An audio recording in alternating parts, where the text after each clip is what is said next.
Hello and welcome to Sports Talk. I'm Frank Noppenberger, your host, and with me is a very special guest, Mr. Frank Malta, who is the new athletic director at East Brunswick High School. Frank, welcome to your first Sports Talk, and welcome to East Brunswick. Thank you. I'm happy to be here. Speaking of Frank and athletic directors, you're the fifth athletic director in East Brunswick history. Frank, let's see if you've done your trivia and your history of East Brunswick. Can you name, I think you can name the last two. How about the first three? Mr. Doyle, Mr. King, yourself, and Christianazzo. And you're number five. And I'm five. And tell me one thing about Mr. Doyle. The football field, of course. The stadium, the football field. And his son sent me a letter, Jimmy. shot me an email, just Jimmy's welcoming me to East Brunswick, and I thought that was kind of cool. And it was out of the blue. I recognized the last name right away just from being in town and being at the football field, and I felt welcomed. That was a great thing. He's a good guy. Yeah. Great, a lot of great stories about Jay Doyle, the old timers. Mm-hmm. Unfortunately, I never met the guy. I knew the family, taught the family, never met the man. That's it. I didn't know that. Yeah, and Mr. King was a coach, a teacher, a principal, a board member, and now he's down in Florida. He did everything. Rooting on the Florida State Seminoles. Oh, wow. All right, so that's good, Frank. You did your homework. I like that. I'm all right. I passed the first test. Yeah. Tell the audience a brief bio of where you're from, where you grew up, teaching. I mean, I know a little of it, but let the audience know. Well, I grew up in Elizabeth. Went to Elizabeth High School, graduated there. Played baseball, wrestled a little bit there, and I had a great experience there. I loved it there at the time that I was there. It was a big place, very similar to East Brunswick, and I felt very comfortable in that setting. I think that's why I've kind of gravitated towards Jackson, and then now into East Brunswick. I love the big school feel. When I was done at Elizabeth High School, I went to Kane, played baseball there for 4 years. Now, let me jump back to Elizabeth. You're playing baseball at Elizabeth. Yep. Ray Korn was your coach? Ray and Dan Mondelli. Now, for the elder group out there, the old timers, Ray Korn, legend, right? Oh, baseball in the town. Yeah. I learned a lot. Look, my experience there was a great one. I think that's where I kind of found the passion to want to coach. I think I knew that by the time I was maybe a junior, senior in high school, that I wanted to eventually coach, become a teacher. And I think even then, Ray was the athletic director and the baseball coach at the time, and I think that's where I had in my head that I wanted to do this. I wanted to become an athletic director, at some point in my career. But my experience there with baseball it was a great one. So you grew up there, and right out of Kane, you played baseball at Kane? Oh yeah. Mm-hmm. And right out of after Kane, your first job was where again? Elizabeth High School. Oh, it was. I got a job there. I graduated, finished student teaching in December of '95, and I was starting in Elizabeth in January of '96. I was very fortunate at the time to get a position there. They had an opening, and I started coaching there too. Right, and then didn't you go to Johnson Regional or Dayton or something? I did. I was at Johnson in I think '98 was my first year there, maybe '99 when I left Elizabeth, and I was there until 2004, and then I left to go to Jackson. That Jackson job opened, and it's interesting. I asked you privately once, just in conversation, why you left a nice program like Elizabeth or Johnson and went to Jackson, and just to share with everyone, what was your ultimate goal to do what? The goal there was to go and coach the best baseball in the state. I thought, I thought the Shore was that place. I thought Jackson, being in the A South, we got to go down there and mix it up with the Toms River schools, Bricks, and I wanted to be that. I wanted to be a part of that, and I wanted to get down there and, see who I was, see how good I was as a coach. And, I was able to have a great experience there. I had great people, great coaches with me. I had great parents and players in Jackson. We were able to build a program, and one I'm pretty proud of, one that took a lot to leave. I think that says a lot about East Brunswick and what East Brunswick has, and the reputation that East Brunswick has to kind of pull me away from Jackson. So, before we ask about your impression of East Brunswick, what it was, and now that you've been around for a long time, a few months, your success at Jackson as a baseball coach, everyone knows. We'll talk about the pro players you had, the college kids, but what do you think was the reason for your success? I mean, you took them to that next level where you maybe took over the South, the Toms Rivers and the Bricks. The reason for it, I think the players were competitive kids. They wanted to be great. They wanted to pay the price. They wanted to work year round to improve. You know, they listened and practiced. We were very much, and I was very much attention to detail. I think our kids really appreciated that. I think I had great assistant coaches in my time there, and we've had many. Our Little League in town was awesome. You know, both of the leagues in town were awesome in terms of just allowing me to work with the younger kids. We did a lot of camps in the summer. We would do a lot of just workouts with our players during the season with the Little League kids. And it just became a kind of like a top-down, you know, situation for us where, you know, I knew all the young kids that were coming up. You know, they were excited to come play for us at Jackson Memorial, and we just built those relationships, you know, to just keep establishing and bringing in those kids to play and compete. It was fun. It was work, but it was a lot of fun because, you know, we got to put our stamp on those young guys, and they knew what to expect when they got to the high school with us. And you know, I'm sorry, go on. No, and I just think that, you know, we kind of got their juices going early, and they knew that it was going to be demanding when they got there. It was going to be demanding when they got into ninth grade, and, you know, we were going to push. And I think they were just so receptive to it because, again, I just think our kids were such competitive kids, and, you know, they were kids that wanted to be great and wanted to be on the field and kind of have the same feeling that we had as coaches. You know, we wanted to, you know, become dominant. We wanted to become the team that everybody spoke about, and it was fun. It was fun, so much fun winning those championships. But I think just you think of some of those years that we've had, but it was kind of the journey, the day in and day out. You know, practice was practice. It was work, you know, from 2 to 5. And then I think from, you know, right before and then right after bus rides and that, we had a good time. You know, I'm a pretty personable guy. I love to, you know, we had a great rapport with our kids, and our kids really understood that rapport. And when it was time to work, it was time to work, and when it was time to have fun and kind of yuck it up a little bit, you know, we were all very good at that at Jackson. So something that I've always said as a coach, you want to be friendly, but you don't want to be their friend. Right? Yeah, you know, I never thought about. I mean, I don't know. It's my personality, I think, and I think that just kind of came across, and I think the kids knew.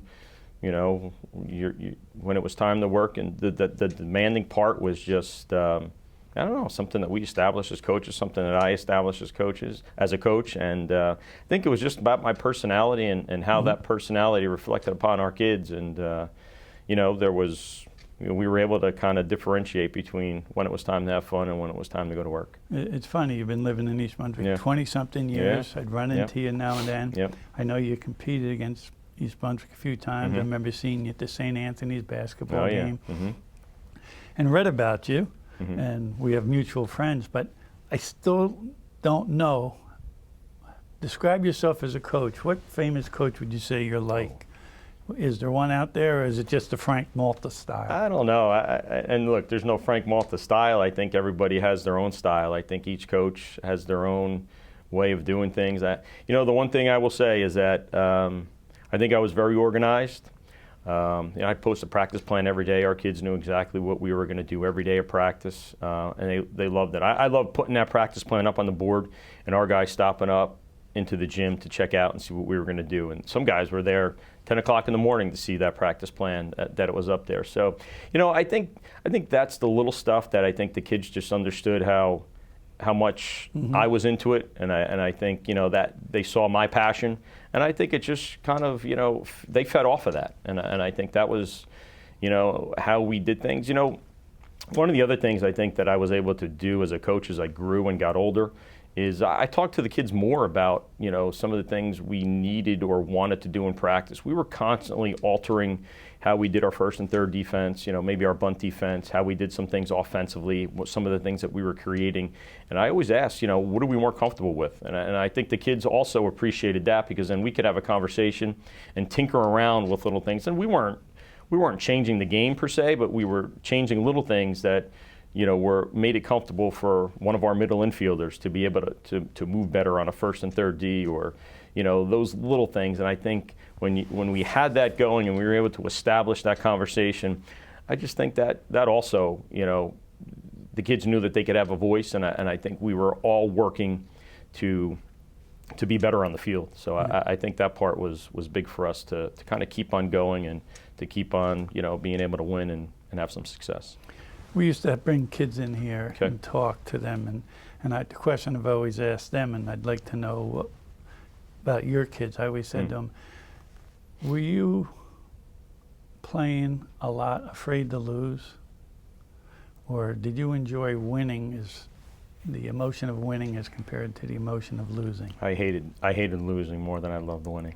I don't know. Yeah, I just, but one thing I will say along the way is that I loved a practice after a loss. You always said that. Yeah, I love a practice after a loss because. And your kids stepped it up? I guess, I just made it uncomfortable, and I wanted them to feel uncomfortable. I always talked about at the end of a loss, like, hey, the feeling you have in your stomach right now, don't forget it, because that's what you don't want. And I think that's the drive to keep on working in practice, to keep on really paying attention to those little things, now, that make a difference. Obviously, you've been able to motivate kids. You have a specific way of motivating kids and or now coaches, or because you had to motivate your younger coaches, the younger levels, and you said how good they were. You have a secret to your motivation, how to motivate? I don't know if it was a secret, but I was constantly in communication with them in terms of how they were doing things, how they were establishing things. And look, our freshman team wasn't doing the same thing as our varsity team, but we were laying foundation. And I think I was always working with our younger coaches to make it easier for those younger kids to understand what we were doing, so that when they got thrown into the fire, with us on the varsity level, it wasn't something they were not familiar with. And I think that's the biggest thing. We wanted that intro at the younger levels, and we found ways with our coaches to establish that. And I think that just made it easier, because we had a lot of kids really jump from freshman baseball to varsity baseball, and sometimes those special freshmen, were playing JV or even varsity with us, and they were getting thrown into the fire. But those lower levels for me were just about, kind of establishing that foundation of how we were doing things, and then allowing our guys then to just become comfortable with how we do things in the program. I wanted those young guys to come to practice that first day, and have an idea, not be shocked or surprised by anything that we were doing. And it's funny because, as we've sent guys on to the next level, one of the first things I ask after a fall season that they've experienced at their college that they were playing at was, were you ready? What did you feel? Were you prepared for this? Did we do our job in preparing you to be there? Did you feel like you knew what was going on? And, a lot of the feedback I used, to get our guys prepared, because we had so many guys that want to play at the next level. And I felt that, part of our job was to prepare them for that and get them to that next level. I've always felt that with the coaches at East Brunswick during my years there, is that there was that communication is the word you said, in preparing them. The success of basketball is definitely directly related to the 8th, 9th, JV all doing the same. And you've seen that in the games you observed this year. And communication. And that's the answer to everything. I'm glad you brought that up. If I could give you any advice, it certainly would be communicate, communicate, communicate. And the kids have to be communicated to one another and from the coach to the parent. I agree. From the coach to the kid. Give us a quickie. I know you've told me a few of the kids have gone on to pros, professional baseball. Throw out their names and how they got there, through the college level or what, because there's kids out there. There's every kid out there is going to be a pro baseball player, including me, until I couldn't hit the curve I felt the same. Or the fastball or anything, as a matter of fact. So tell us a little about the couple of kids that made it to that next level. We were fortunate. We've had a ton of guys get to the next level and play. Matt Dice is with the Angels. He graduated from Jackson in 2013, went on to Virginia, won a national championship with Virginia that I got to go to. 4 years did he play there? 3. Got drafted after his junior year. He had the experience. He played with Team USA. He played in the Cape. He won a national championship in college, and then got drafted in the first round by the Angels. I'm going to interrupt you again, but keep the thought. For those that don't know, he played in the Cape. I know what it means. Great book I read about the Cape Cod League. But tell us, why is that like a test or an assessment? The Cape is the place you want to be as a college player in order to get scouted, and they're stacking you up right there. I think that you find out where you're going to be and where you're going to be drafted by going to the Cape. I think if you're in the Cape, you are definitely on the radar for pro ball, but it's about now, how good are you, and you got the best of the best of the best at the Cape each summer. Do you get asked to go there, or do you politic, your college coach or high school coach politic to get you there? No, you're invited. Most of the, colleges a lot of the big time colleges get slots for the Cape, and they can plug their guys in, the guys that they kind of feel are on that track for pro ball. And Matt was one of those guys. He had an opportunity to go play there, and I think that really helped him, with his draft status. So now Matt graduates from Virginia, plays at the Cape, and his level steps to the big time. Yeah, I mean, that was it. I mean, after his junior year, after his junior year, he was draft eligible, and then he was drafted in early June that year. It was actually after his sophomore year that he won a national championship. 2 days later was with Team USA in Cary, North Carolina. And then when that 3-week stint was over, then he reported to the Cape. I'll never forget that for him. That was kind of a whirlwind of a summer because he experienced the national championship, Team USA, and the Cape all within 3 months, and that was, that's a college baseball player's dream. He didn't go straight to the He got drafted big boys. then the next year in June, and then he went up the ranks there. He started in A ball, AA, AAA, and then he got called up. So that does happen. Oh yeah, As good as he was, they still start you. You have to prove yourself at every level. I think you still have to prove it. So no matter how good you are, you find that when you get to pro ball, you still have to go prove it. They still make you prove it. So he's with the big club now. Does he share with you anything that's like the difference between the backup and the starter? Is there? We don't necessarily talk about that stuff very often. So we talk about a lot of the things that he has going on. And he always asks me a lot of questions. Like when he found out I was leaving, I think he called me right away. He's like, "What's going on?" Yeah. And so we had a conversation, and that was right before spring training, I think, right before he reported. So we talk a few times a year. Great to hear his voice, just simply because he's a really bright, smart kid. Just he has so much going in his favor as a person, I think. And I think that's another reason, that's another reason why he was a first-round draft pick, too. Obviously he was a talented kid, but just a really high-character kid, really bright kid at Virginia. It's funny you say that about good kid. I don't know if and I know I'm interrupting, but I do that often. There's an article about Al Leiter, is that how you pronounce it? His son. Mm-hmm. And I was going to ask you about it, that Al told his son, listen to your coaches. Yeah. All right? Even though I'm a pro baseball player, I'm listening to coaches. But the advice he gave his son when he went to college? He said, be a good kid. Yeah. Be kind and be a good kid. And I guess they were looking for that type of a role model for the college kid and for the pros. They react to that. Well, and I can draw back to, just my experience. I thought in Jackson when I was there, one of the reasons why we were successful was because we just had really high character kids. They understood that, right from the beginning that, you have to be that well-rounded kid as a person in the hallways, in the classroom.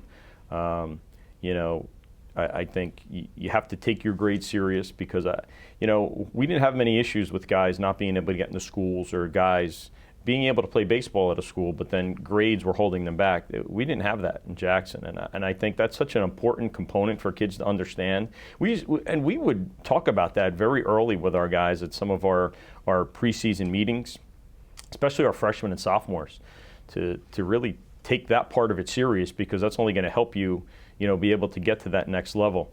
And I think the fact that we were able to win, that character part was a big part of it. And one of the things I've always said to my players is you want people rooting for you, not against you, because they see that you're not of a high character and, you're not paying attention to those little things. And, for instance, you're out in town at Wawa, and if you're acting like a fool, out there, for people to see you, I think that, I think people start to get a different impression of you, as opposed to, if you're going to wear your varsity jacket or wear something that says Jackson Baseball on it, your eyes are on you, As it will be for East Brunswick. Yeah, absolutely. And I think it's a very important thing that when our East Brunswick kids or those Jackson kids are out there, doing those things, you have to represent yourself and you have to represent that program, because you want people to say, hey, look, this kid's a great kid. We would put our kids in Jackson at our camps, and they'd work our camps, and they'd be around the young kids, and those young kids were in awe of them. And I made sure that our guys understood that, that you're on stage the entire time you're here today, working this camp and doing these things with these kids, whether you're, going through some of the drills or, you're checking kids in the morning and talking to parents, represent who you are. And I think that becomes an important thing. And I really believe that there is a correlation, because, those kids that are those high quality character kids, I think when they get into what would be pressure situations, I think they can draw to just staying calm, because they're always the same person all the time, if you know what I'm saying. You're not trying to be somebody different. I think that's important. So just real quick, because we're probably bottom of the seventh right now. Some of the other colleges where your players have gone, well, you got someone going to Clemson. Yep. We had another kid, Pete Kellich, played with the Padres for a little while. We have a kid at Wake Forest right now. We've had kids at Eastern Kentucky. We have a young man who's going to be going to Auburn, Coastal Carolina, Stony Brook, Iona, a lot of the East Coast, so Monmouth kids, Rutgers. I'm sure your connection with the college coaches will help, and how to deal with college coaches will be an asset to you at East Brunswick. Can you tell us the Fenway story? You shared that with me, the scoreboard. Yeah, I took a tour of Fenway not too long ago, and my wife and I, and they take you really get carte blanche of the place. They walk you around, and the gentleman, I think my wife may have had a Yankee shirt on or Yankee hat. Bad move by her, by the way. It actually turned out to be a good one, because the tour guide, who was busting our chops because we were from New Jersey and Yankee fans, but we got to the outfield and we got to the monster, and he opened the door and he let us walk in.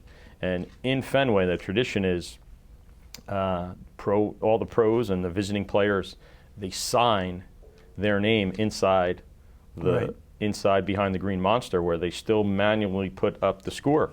And so we went in there, and I don't know, maybe a 10-foot wide room, and then maybe a 50-foot long, and just a who's who of Major League Baseball players that signed that wall. And when Matt got called up, they let him go sign the wall. Oh, that's cool. So the Angels came into town not long after he got called up, and he went and signed the wall in the monster. They asked you, or you asked them? They asked him. He was out there in their pregame, and one of their club guys said, "Hey, you want to go out and sign the monster?" And he did. So someday I got to get for that tour, and I'm going to drop your name. That was something to see. As great as the place is, and it's a beautiful place, to see the history in there, that was remarkable. So Frank, let's talk a little about East Brunswick now. Obviously, all your values and the way you coach and expectations, that's gonna move on to the kids and the coaches. But you knew of East Brunswick. You lived here. You competed against us in times. Tell us about, now that you've been here a good 2 weeks. I mean, 2 months. 2 months, I should say, because you've been at the games. We've been talking. You've been watching. Has your impression changed? Is it what you thought? Is it different? What's the same? What's different? Just a reaction. Before I was hired here, the first thing that jumped out to me was the facility itself, the fields. I think it's an awesome complex. I think we have an awesome complex, so I'm excited for that part of it. As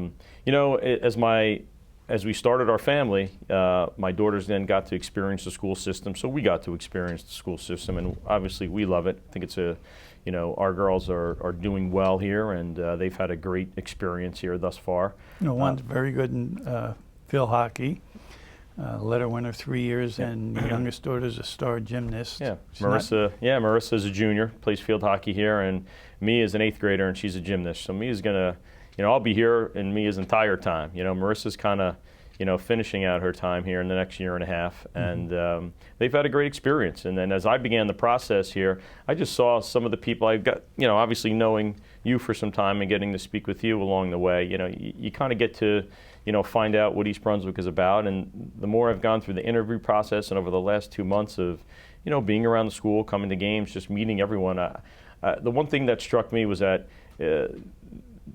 as I'm meeting everyone here and some of our administrators, other teachers and coaches, I just find everybody to be, very welcoming, willing to help, wanting to work hard.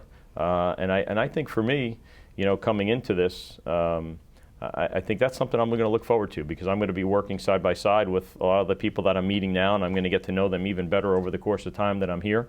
But that's the first impression, is that, the welcoming part, and how hard everybody is working to make this place a great place. And I get to be a part of that now, so I'm excited for that. Well, there's no doubt in my mind, and I've said this often, you're a great fit for East Brunswick.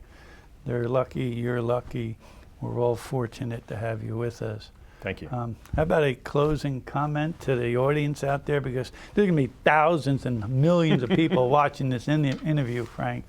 And so do you want to leave a statement? Do you want to say anything to the fans out there? Or, I know I'm putting you under pressure. No, that's fine.